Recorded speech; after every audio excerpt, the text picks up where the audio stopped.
The CPI numbers are out for April, and the mainstream media is running wild with the idea that the Bank of Canada is going to cut interest rates in June. So we're going to get into that and much more of what's happening with the CPI. RBC has also cut its forecasted rate for the Canadian dollar, saying that it's going to decline well into 2025 and get a lot worse. That's what they're saying. It's not what I'm saying. So Royal Bank of Canada has cut its forecast for the Canadian dollar. Royal Bank of Canada has cut its forecast for the Canadian dollar, citing the diverging path interest rates in Canada versus the US. More on that to come. But first, the projections. So they're predicting 140, and this is USD versus Canadian dollar by the end of the year. So basically 1.4 Canadian dollars to every US dollar, and then to peak at 1.42 by mid-2025. The reason why is because the Bank of Canada is seen delivering 4 cuts this year and another 100 basis points in 2025. First Bank of Canada rate cut is expected June 2024, according to RBC analysts that are eyeing the release of the Canadian CPI inflation data. It's not really real inflation data, it's just the CPI, would call it that. And then they're saying that the first Federal Reserve cut is going to come in December 2024. I mean, just remember, guys, these are all forecasts, and we're going to get into what happened right now. And it seems that the mainstream media is running wild with this idea that the Bank of Canada all clear now for the June rate cut. And we'll get into that, but let's first of all go through what happened with inflation. So inflation has gone down to 2.7%. So Canada's annual inflation rate slowed to 2.7% in April, and measures of core inflation also eased. Statistics Canada said on Tuesday, increasing the odds that the Bank of Canada will start cutting interest rates in June. In its scheduled release of the Consumer Price Index Tuesday, Statistics Canada said that the declaration was driven by slower growth in food prices, services, and durable goods. The slowdown was moderated by rising gasoline prices, which increased 6.1% in April compared to a 4.5% increase in March. Excluding gasoline, the CPI increased 2.5% in April. So it's very interesting. And then they show the chart of the CPI, and you would be led to think, wow, inflation is coming down. Everything is absolutely fantastic. This is great news. Let's just have a dance and dance around, and Bank of Canada is going to cut interest rates next month. I mean, come on. So first of all, let's dig a little bit deeper into the data and see what's going on. So first of all, interest rates still remain at 5% as of their recent meeting, which was on April 10th, 2024. Obviously, they've got one upcoming in June. People are predicting they're going to cut. Let's think about it. Even if they do cut, it's likely going to be a small cut, maybe going down to 4.75%. And as you can see, 4.75%.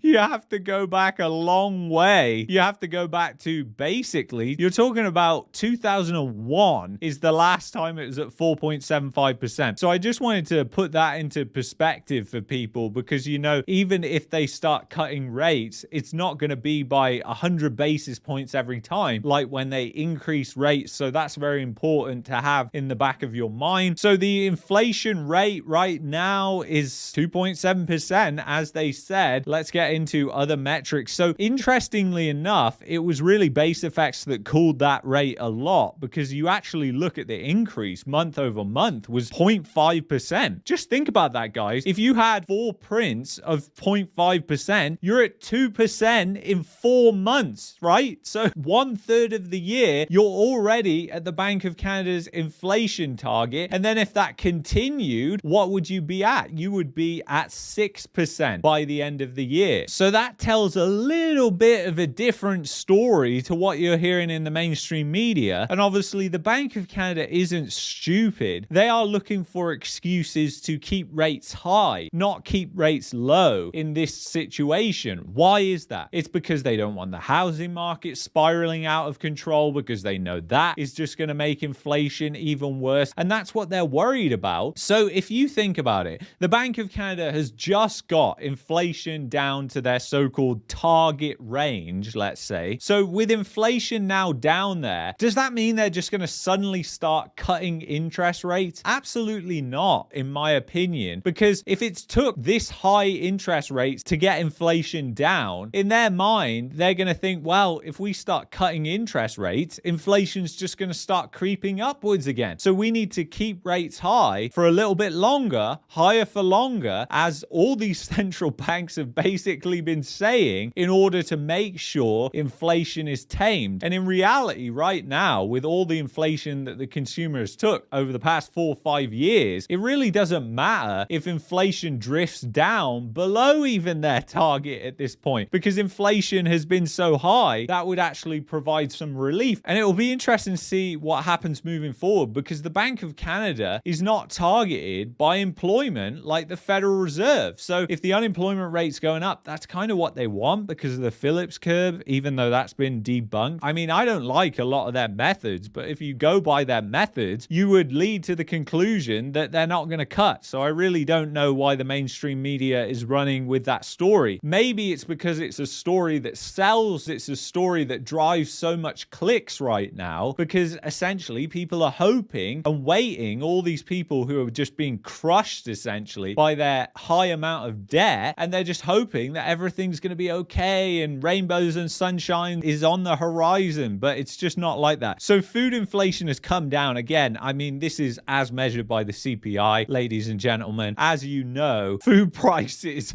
are not decelerating at all. I mean, there's a lot of substitution and other things that go on to make these numbers just not accurate at all, essentially. And then you look at rent inflation, and again, the Bank of Canada is going to be looking at excuses to keep rates high. And when you look at rent inflation, I mean, it's still at 8.2%. Is the Bank of Canada really going to be looking to cut rates? And think about the impact of a weakening Canadian dollar. You've already got some of the big banks with so-called some of the brightest minds, apparently, who are saying the Canadian dollar will fall. And when you look at what's happened since the release of that data, essentially the Canadian dollar has just gone straight down. And you can see that the Canadian dollar has broke down. It's gone from around 73.5 now down to 62.92. It's in that 62 range. And we've got a bottom here that if we break is probably going to be catastrophic at around 71 cents. So we got to keep an eye on what's going on here as it heads down to potentially the yearly low. But again, I would highlight, and I wouldn't be fearful of this, because there's a couple of reasons why I wouldn't be like, oh my God, I need to move all my money into US dollars or anything like that. I mean, the time to do that was years ago when I was saying prepare, prepare, prepare. So it's best not to do these things in a panic. And if they do come out and cut rates, you might actually see the opposite happen of what you actually think. And that sometimes happens as the result of so many people thinking it's a for sure thing that the Canadian dollar is just going to crash as soon as they start cutting rates. So actually the opposite happens. It actually goes up. So I would say it's 50-50 odds. There's never any point in playing those type of decisions when they actually happen, because obviously you could have selling that just completely overwhelms the Canadian dollar. But it's going to be very interesting to see what happens. I just personally don't believe that the Bank of Canada is going to cut. It's going to signal that they are very, very weak on inflation as described by their own metrics if they do start cutting in June. And it will be interesting to see what happens. Obviously, we've got that rent inflation that they can point to and they can say is still extremely high. But as of what's happened with that CPI report that's come out, the Canadian dollar has took a significant hit here. It is weakening significantly right now. But interestingly enough, the CPI report is just the CPI report. That's people literally taking positions, anticipating what's going to happen next, because inflation data is weaker. Traders are anticipating that that might mean the Bank of Canada is going to cut. And as you've seen, a lot of the big banks are coming out with reports and saying that's going to mean a worse Canadian dollar. And they could be right. Again, I think these things are actually 50-50 rather than a for sure thing, just because of the amount of people that will take positions either side of this. And if you've got a ton of people that are selling the Canadian dollar when that announcement comes out, it may go up.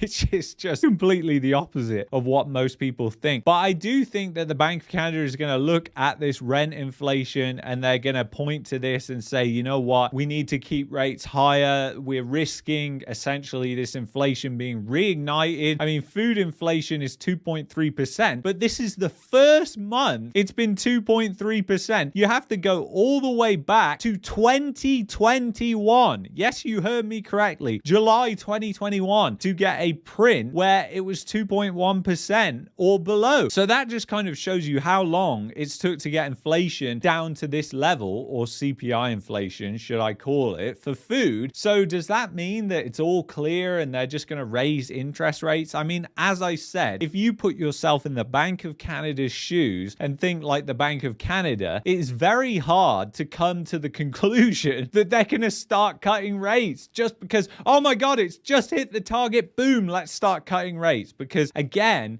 you've got a lot of people, especially in the housing market, and they know this and they've warned about the housing market. The federal government's probably putting pressure on them about the housing market to keep rates high, because guess what? The federal government, they don't want housing prices skyrocketing, because who does that negatively impact? Young people. And that's exactly the voter group that they're trying to target. So there's a lot of reasons, I think, behind the scenes which will keep the Bank of Canada from cutting interest rates. I mean, to me, it's exactly the same scenario as we had in 2021. They should have been right there raising interest rates, but they weren't. And when it comes to the cuts, it'll be miles too late when they start cutting interest rates. And the rate that they'll go at will not be enough, because quite frankly, the debt levels are insane. The defaults are rising at a massive rapid rate. And that is just putting more and more pressure on the banks. You're seeing these hedge funds. The Bank of Canada is warning about that. We're going to get into that next week. So stay tuned to the channel if you want to hear about that. But anyway, guys, if you've enjoyed this video, I'd highly recommend that you check out this video here. And if you're looking for a VPN to get around the censorship in Canada,